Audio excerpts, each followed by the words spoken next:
Sudden గా ఎందుకు prepone చేశారు? ఈ మీటింగ్ నీ లైఫ్ కి మాత్రమే కాదది, మన కంపెనీకి కూడా చాలా ఇంపార్టెంట్. ఇది సక్సెస్ అయితే నీ కెరియర్తో పాటు మన కంపెనీ కూడా ఇంకో లెవెల్కి వెళ్తుంది. వెదర్ కండిషన్ కూడా అంత బాలేదు, దానివల్ల ఫ్లైట్స్ ఎనీ టైం క్యాన్సిల్ చేయొచ్చు. సో ఒకరోజు ముందే నువ్వు ఢిల్లీ వెళ్తే మీటింగ్ మిస్ కాకుండా ఉంటావని ముందు రోజు ప్లాన్ చేశాను.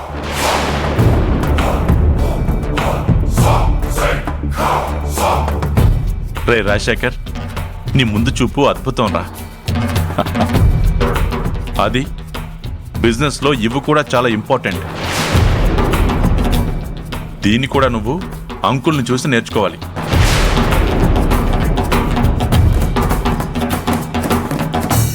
నేను పవిత్ర వాళ్ళ ఊరు వెళ్తానని అంకుల్ ముందే గెస్ చేసినట్టున్నాడు.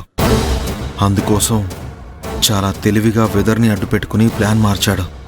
పవిత్ర చెప్పినట్టు నిజంగా ఈయన మనసులోని ఆలోచనలు ఏమాత్రం బయటికి కనిపించకుండా మేనేజ్ చేస్తారు. ఏంటి అలా ఆలోచిస్తున్నావా? అది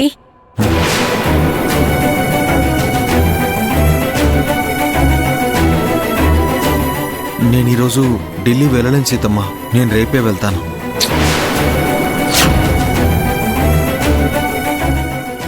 డాడీ అంత క్లియర్ గా ఎక్స్ప్లెయిన్ చేశాక కూడా రేపు వెళ్తానంట వెంట్రా? నాకు ఈరోజు వేరే వర్క్ ఉంది సంజు, దాన్ని నేను మిస్ చేసుకోలేను.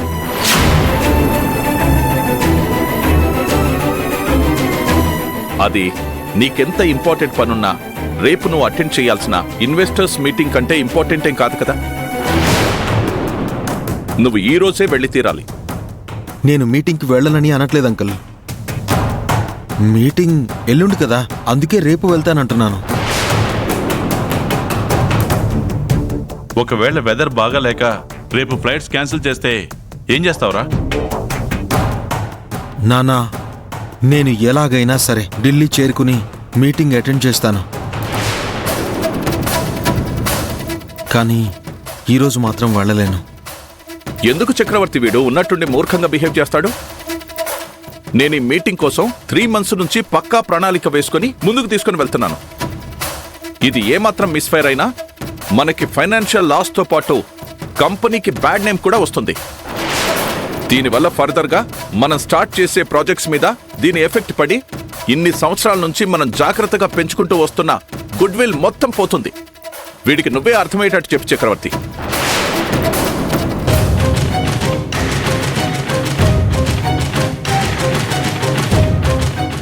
అది విన్నావుగా, అనవసరమైన ఆలోచనలు పెట్టుకోకుండా బయలుదేరి నాన్నా. సీతమ్మ, నన్నెందుకు అర్థం చేసుకోలేకపోతున్నారు?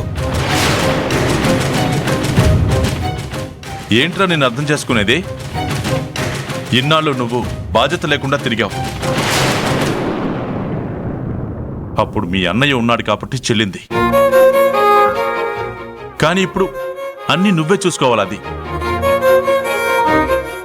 ఆర్గ్యుమెంట్ చేయకుండా రాజశేఖర్ అంకుల్ చెప్పింది చెయ్యి.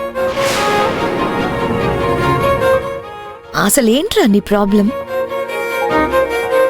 ఇంత మంచి ఆపర్చునిటీ రావడం నీ అదృష్టం. బిజినెస్ లో ఎంటర్ అవ్వడమే కాదు, ఇలాంటి మీటింగ్స్ లో నిన్ను సక్సెస్ చేసి బిజినెస్ సర్కిల్లో మంచి పేరు తెచ్చుకోవడం వేరేని మా డాడీ చెప్పారు కదా. ఏంటి మీరందరూ నేనేదో అక్కడికి వెళ్ళను అన్నట్టు మాట్లాడతారు? నేను వెళ్తానని చెప్తున్నాను కదా. కాకపోతే ఇవాళ్లే కాదు, రేపు వెళ్తానంటున్నాను. ఈ రోజు నువ్వు వెళ్లకుండా ఆగిపోయి ఇక్కడ నువ్వు చేయాల్సినంత అర్జెంట్ పనేంటో నాకు చెప్పు. నిజంగా కన్విన్సింగ్ గా ఉంటే నువ్వు చెప్పినట్టు రేపే వెళ్దు గాని. అది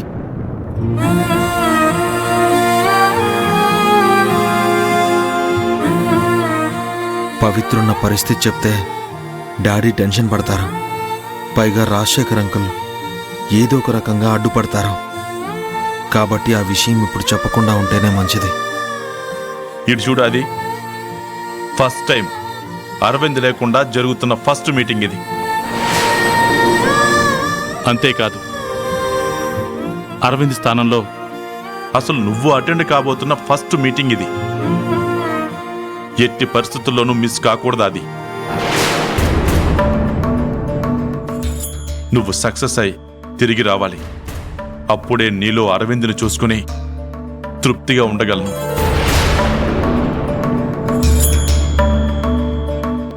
అంతేకాదు, ఇన్నాళ్ళు నీ గురించి పెట్టుకున్న దిగులు కూడా ఈ మీటింగ్తో నాకు పోతుంది. అర్థం చేసుకుని ఈ రోజే ఢిల్లీ వెళ్ళు. అల్లుడు, నీతో పాటు మా విక్రమన్ కూడా ఢిల్లీ తీసుకెళ్ళు. వాడికి అన్ని నా తెలివితేటలే వచ్చాయి.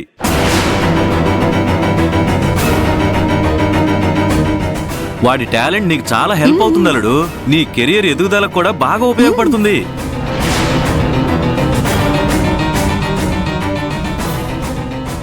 తీసుకెళ్తారులేండి. మీరు అడిగాక కాదంటారా ఏంటి? కదా? విక్రమ్, నువ్వు వెళ్ళి బట్టలు సర్దుకో.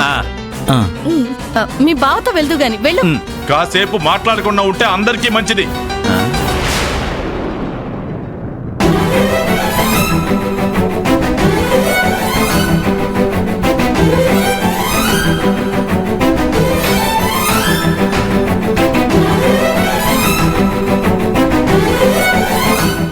ఆది, అర్థమైంది సీతమ్మ.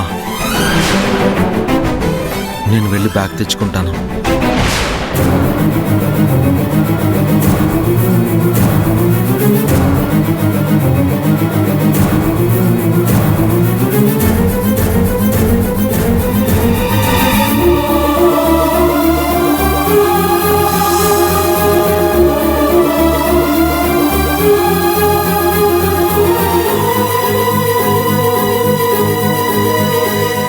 ఇదిగో అది, ఈ సూట్ వేసుకుని నువ్వు మీటింగ్ అటెండ్ అవ్వాలి.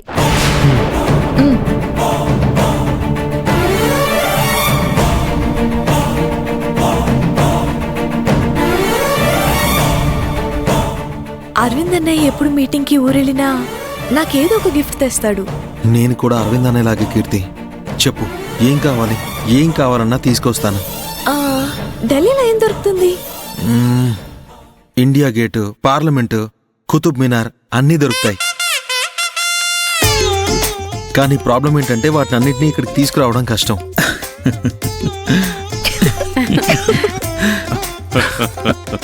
నేనైతే అడగాల్సిన పనే లేదు. అల్లుడు నాకు ఢిల్లీ నుంచి మంచి మంచి గిఫ్ట్లు తీసుకొస్తాడు.